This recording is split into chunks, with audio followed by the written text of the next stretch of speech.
Kõnelesin hiljuti ühe üsna eaka vaimulikuga.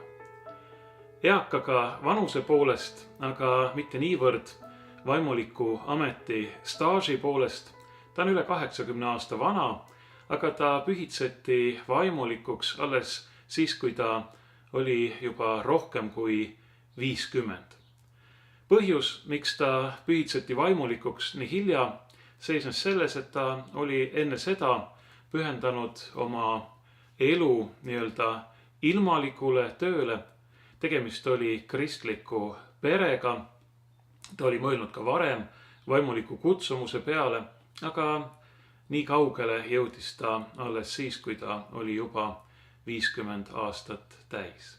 See, mida ta mulle rääkis, puudutas aga veelgi varasemat aega. Võib-olla oli ta 25-30 aastane. Ta oli abielus, tal olid juba väikesed lapsed ja tema abikaasale pakuti väga head töökohta. Suurema palgaga, kui oli temal endal. Nad pidasid nõu ja ta ütles oma abikaasale, et tee nii, nagu sinule kõige parem tundub. Ning paar päeva hiljem ütles abikaasa talle, ma otsustasin sellest pakkumisest loobuda. Mees küsis, miks? Ja vastus oli, sest ma tahan olla kodus ja pühenduda oma laste kasvatamisele. Küll me saame hakkama. Ja siis ütles see eakas vaimulik, kes tollel ajal veel ei olnud vaimulik. Me palvetasime ja tegime koos abikaasaga ühe otsuse. Ja otsus oli selline, ma püüan teha tööd nii hästi, kui ma suudan, teenida raha nii hästi, kui ma suudan. Aga kui on mingeid asju, mida me ei saa endale lubada, siis kõik on Jumala käes. Järelikult meile pole neid tarvis. Ja ta ütles, et nad ei ole kunagi millestki puudust tundnud. Sarnane kogemus on mul ka endal. Kui ma mõtlen selle peale, kuidas ma nüüd juba üle veerand sajandi tagasi asusin teenima oma esimest kogudust, kus olin ametis iseseisva vaimulikuga, siis tegemist oli raske ajaga, majanduslikult väga keerulisega. Mitte ainult meie jaoks, mitte ainult kiriku jaoks, vaid kogu Eesti rahva ja riigi jaoks. Me elasime, võiks öelda, peost suhu ja väga vaeselt, aga meil ei olnud kunagi millestki, mida me vajasime puudust. Veelgi enam, kui ma nüüd mõtlen tagasi nendele aegadele, olukorras, kus ilmselt enamusel meist läheb majanduslikult märksa paremini kui 25 aastat tagasi, siis asjad, mis mulle esimestena meelde tulevad, mis mu südame kõige soojemaks ja meele kõige rõõmsamaks teevad, on need, mida ei saaks osta mitte mingisuguse raha eest.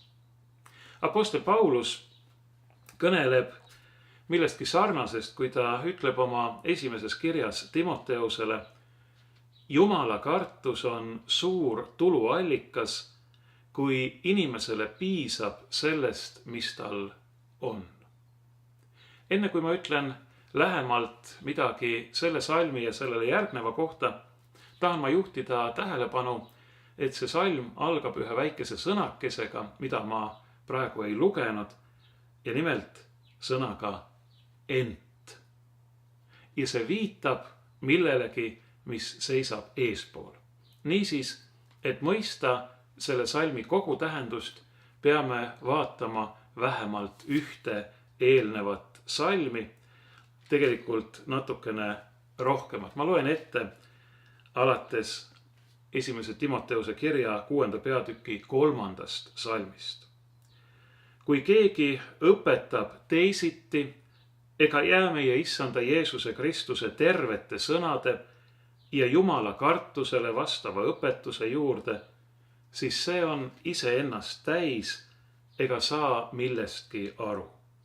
Vaid on haige vaidlemistega ja sõnelemisest, millest tekib kadedust, riidu, teotust, kurje kahtlustusi, lõputuid hõõrumisi inimeste vahel, kes on mõistuse poolest rikutud ja ilma jäänud tõest ning kes arvavad Jumala kartuse olevat tuluallika.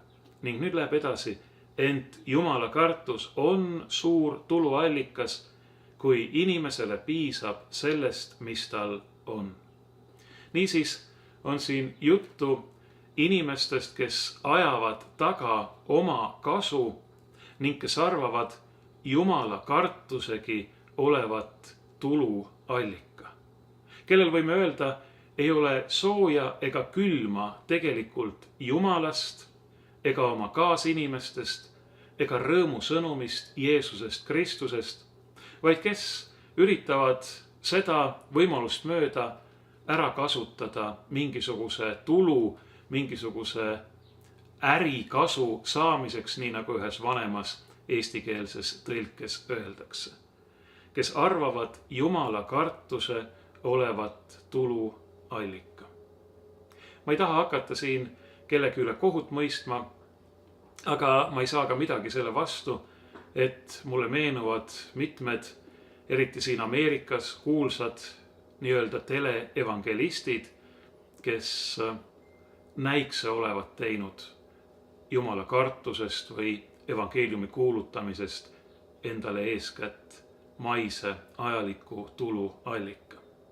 Muide, seda salmi võib tõlkida ka teistpidi.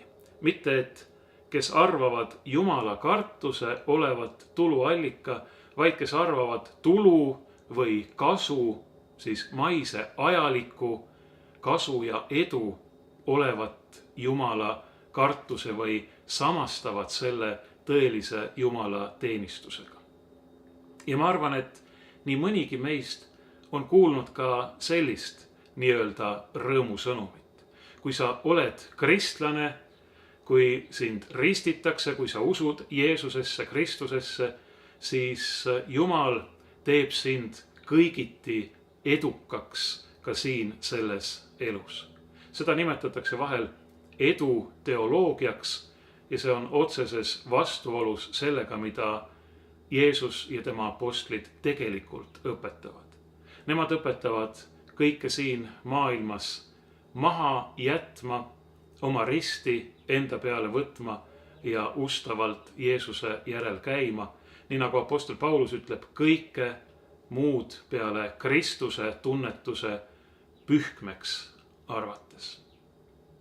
Aga kui nüüd apostel jätkab, ent Jumala kartus on suur tuluallikas, kui inimesele piisab sellest, mis tal on, siis peab ta silmas seda, et kui inimene usaldab Jumalat, siis esiteks ei ole vaja tal millegipärast siin selles maailmas muretseda. Jumal hoolitseb tema eest ja nii nagu see vana vaimulik mulle ütles, kui on midagi, mida me ei saa endale lubada, siis järelikult ei ole meil seda tarvis. Aga tegelikult kingib Jumal meile ka siin selles elus nii palju, et me ei suuda teda iialgi selle kõige eest ära tänada. Ja need on kõik asjad, mida me ei saa osta raha eest. Kui ma meenutan kõiki neid aastaid, mis ma olen võinud elada usus Jeesusesse, Kristusesse, siis kõige kaunimad hetked on seotud kas palves, Jumala teenistusel, Jumala ees ja koos temaga olemisega või nende inimestega koos olemisega, kelle Jumal on mulle kinkinud eeskätt minu oma pereliikmetega. Midagi sellist ei saaks me endale iialgi lubada raha eest. Ja kõik need asjad, mida ma võib-olla samuti olen oma rumaluses kunagi ihaldanud, kõik need asjad, mida saab osta raha eest, need on tulnud ja läinud. Samal päeval, kui ma olen nad saanud, on nad olnud juba nii-öelda vanad, järgmisel päeval ihkan ma juba midagi uut. Kui inimene ei ole tänumeeles rahul sellega, mis Jumal talle kingib, siis ei ole ta mitte kunagi rahul. Aga kui inimene usaldab Jumalat ja tema head tahtmist, siis on tal palju või vähe, tal on olemas kõik, mida ta vajab. Aga Jumala kartus ei ole suur nii-öelda tuluallikas mitte ainult siin selles elus, vaid veelgi enam, Jumal kingib meile midagi igavest ja jäävat. Apostel Paulus kõneleb siin selles maailmas olevast ja meile osaks saavast nõnda. Ei ole me ju midagi toonud maailma, nii ei suuda me ka midagi maailmast ära viia. Kui meil on aga elatist ja ihukatet, siis olgu neist meile küllalt. Aga ta lõpetab millegagi, mis on igavene ja ütleb, võitle head usuvõitlust, hakka kinni igavesest elust, millele sa oled kutsutud, kui sa oled andnud hea tunnistuse paljude tunnistajate ees. Niisiis, me oleme kutsutud millekski palju enamaks, kui me võiksime siin maailmas iialgi saada. Seda, mida me siin maailmas ei saa, kui me usaldame oma elu Jumala kätte, ei ole meil tarvis. Ja just seeläbi, et me usaldame oma elu Jumala kätte, on meil olemas see, mida me tõeliselt vajame. Igavene elu Jeesuses Kristuses.